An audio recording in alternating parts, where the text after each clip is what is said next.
TMX 125 Alpha, mga idol. Madalas tumirik at napakahirap paandarin. Kung ganito ang motor ninyo, mga idol, at nakakaranas kayo ng ganong problema, panoorin ninyo ang video na to at baka makatulong sa inyo. Okay, mga idol tropa?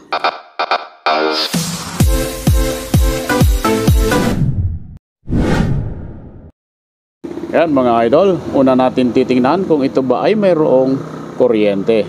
So alisin natin ang spark plug cap sa high tension wire. Ignition switch on. Yan mga idol, at siguraduhin natin na naka-off ang kanyang kill switch. At pagkatapos ay subukan natin kung may lalabas na kuryente sa high tension wire.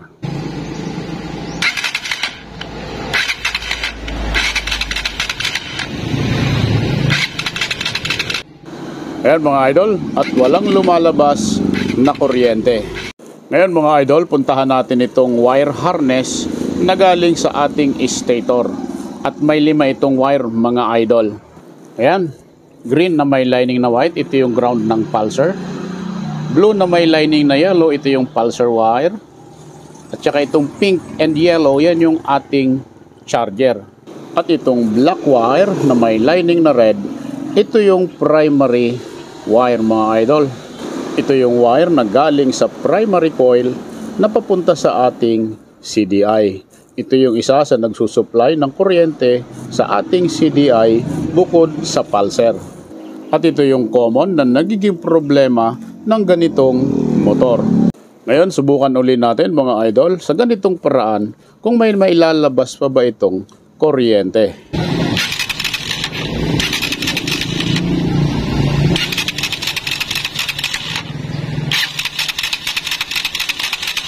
Ayan mga idol, wala nang lumalabas na kuryente. So ito ang dahilan mga idol kung bakit mahirap siyang paandarin, at kung mapaandar man ay bigla din itong mamamatay. Ngayon mga idol, kailangan natin ng 2,700 pesos kapag magpapalit tayo ng original na stator. Pinakamainam na paraan at siguradong makakatipid tayo mga idol ay magpalit na lang tayo ng battery operated CDI. Gamitin natin mga idol na CDI ay yung 4-pin CDI na panglipan 110. Ito mga idol tropa, magandang klaseng brand ng CDI. Ayan, Lihua brand mga idol tropa. At syempre gamitan na rin natin ng heavy duty CDI socket. At ang pwesto po ng bawat wire sa ating CDI mga idol, ito yon. Lower left side, ito po yung ground. Lower right side, positive. Ayan mga idol. Upper right side, ignition coil. Upper left side mga idol, ito po yung pulsar. Ayan mga idol, alisin na natin itong stock na CDI. At i-expose lang natin ang mga wire dito sa socket.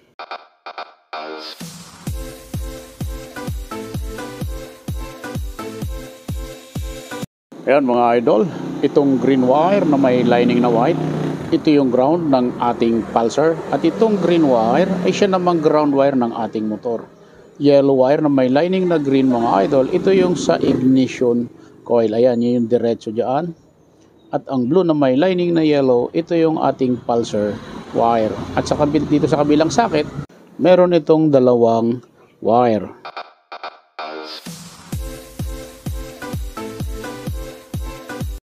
Ayan, black na may lining na white, yan ay para sa kill switch. At itong black na may lining na red, ito yung galing kanina sa stator na hinugot natin mga idol. Ito yung dulo na galing sa CDI socket. At ito naman yung side na papunta sa primary coil sa may stator. Okay? Ngayon dito tayo sa 4-pin CDI mga idol. Una natin ikakabit itong wire na nasa upper left side kung saan ito yung pulsar ng ating CDI. Okay? At ikakabit natin ito dito sa blue wire na may lining na yellow ng ating motor na siya namang pulsar wire.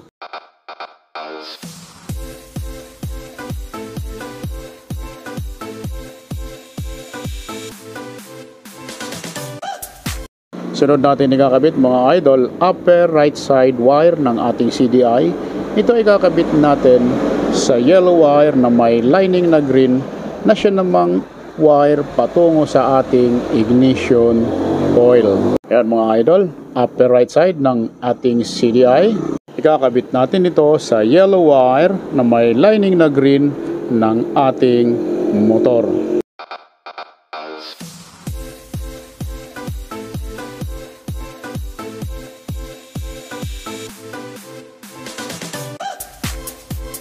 Ayan mga idol, dalawang wire na ang naikabit natin kung saan ito yung pulser at ang ignition coil.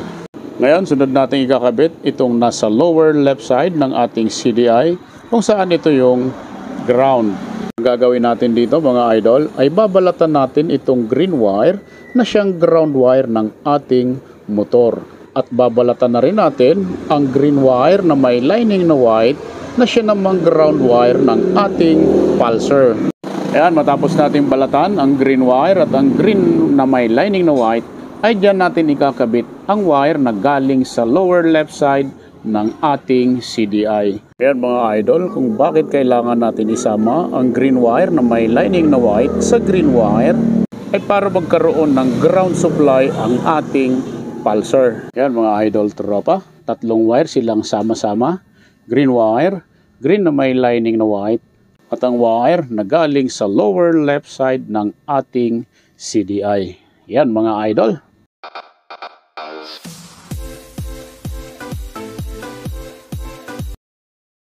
Ngayon, isang wire na lang natitira mga idol na galing sa ating CDI kung saan ito yung galing sa lower right side. At ito ay ang positive.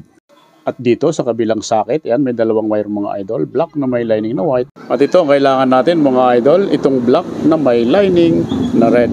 At ito yung dulo niyan. At dito natin ikakabit ang natitirang wire na galing sa ating CDI na nasa lower right side. Kung saan ito yung positive.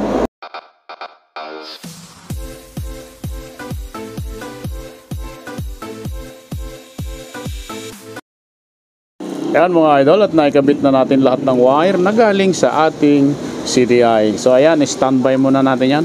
Ayan mga idol, dito tayo sa dulo ng black wire na may lining na red. Kung saan sa wire na to nakakabit ang positive wire ng ating CDI. Yung wire ng CDI na nasa lower right side. Ayan mga idol tropa, ang gagawin natin dito ay magdudugtong tayo ng maiksing wire.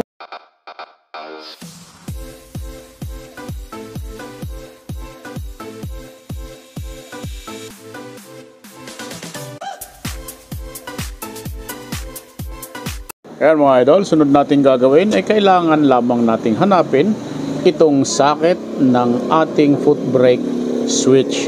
Ayan mga idol, so black socket yung stock na socket ng ating foot brake switch. Ang wire na laman nito ay green na may lining na yellow kung saan ito yung supply papunta sa ating stoplight, at black wire mga idol kung saan ito yung accessories wire ng ating motor. At dito natin ikakabit ang idinugtong nating wire sa black wire na may lining na red.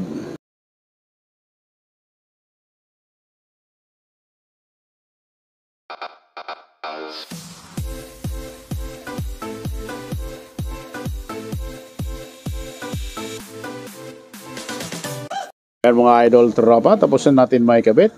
Ngayon isasoli na natin itong socket kung saan hinugot natin sa socket na papunta sa foot brake switch. Ayan mga idol, naikabit na natin lahat ng wire na dapat nating ikabit. So ngayon, kailangan na lamang natin itong i-organize. At itong black wire na may lining na red na naiwan ay hindi na natin ito gagamitin. So balutan na lamang natin yan ng electrical tape mga idol.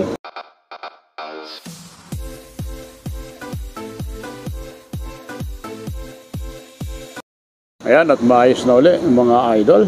Ngayon mga idol, subukan natin kung ito ba ay magkakaroon na ng kuryente.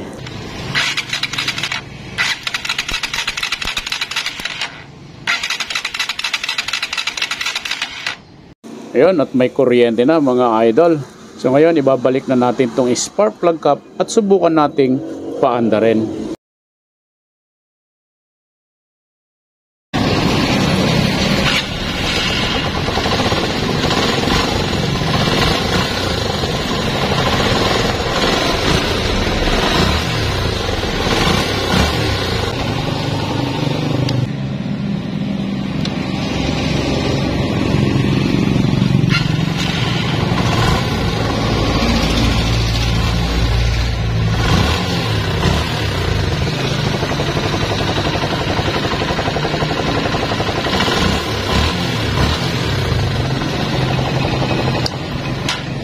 Ayan mga idol tropa, sana may natutunan kayo sa video na ito.